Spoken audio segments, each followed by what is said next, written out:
rdbhost provides SQL databases via a web service.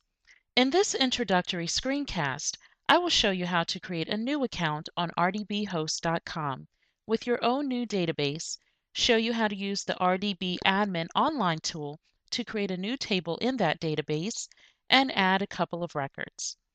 Then I will go to a client, write a Python script on the client, remote to the server, that accesses the database on the server. So let's get started. This is the RDB host front page. We'll put our email address into the Make Me a Database form. We'll use screencast@rdbhost.com as our email address. This will create a password that will be emailed to us. I'm going to pause the screencast for a moment while I get the password. Okay, I'm back and have the password on the clipboard. We will go to the front page and log in. Now we are logged into the profile page. Right in the middle, it shows us the primary role for the database and the auth code for that role. We will come back to this in a minute. For now, we will go to the admin utility and create a new table. For this exercise, we will create a table of national capital cities, column named country and a column named city. Now, if we browse that table, we see that this is empty. We can insert an item or two. Country, let us try United Kingdom, London.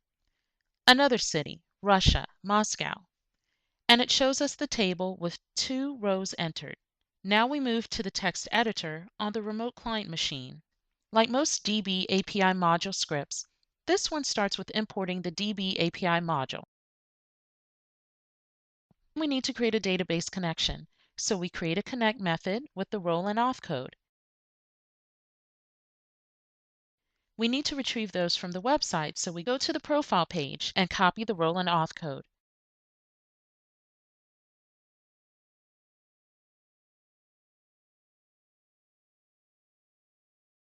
Okay, after we have a connection made, we need a cursor.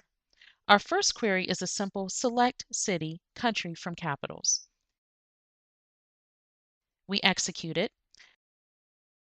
To get the records, we need a fetch all. Now we want to print these records to the console so we know what we got.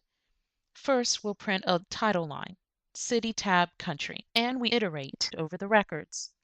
For each one, we print the first field, tab, and the other field, and we'll print a blank line at the end for good measure. That looks about right, so we'll save that as screencast1.py. Now we go to our shell and run it. And you see it does show our table of 2 cities. It has accessed the RDB host server, opened a connection to the database, and retrieved those records. Now let's go back to the editor and make our script a little bit fancier. We will add some data. Each time it runs, we will ask the user for a country and city and insert those into the table, and then do our select and display.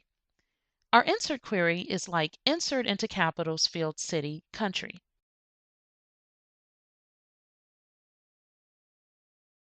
The %s tokens are replaced by parameters in the execute statement, which you will provide as a tuple. We need to get the city and country from the user.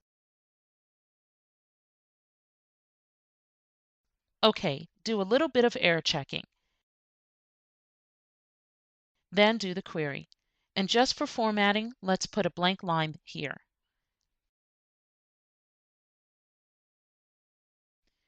Again, we will try a country name, France, capital Paris, and it shows us the new state of the table has that extra row with Paris, France. Now, the one more thing we need to do in our little screencast is to revisit the website, open the admin tool, and look at the table and see if the Paris, France entry is visible there. Browse, and there it is. Thank you for watching our introductory screencast.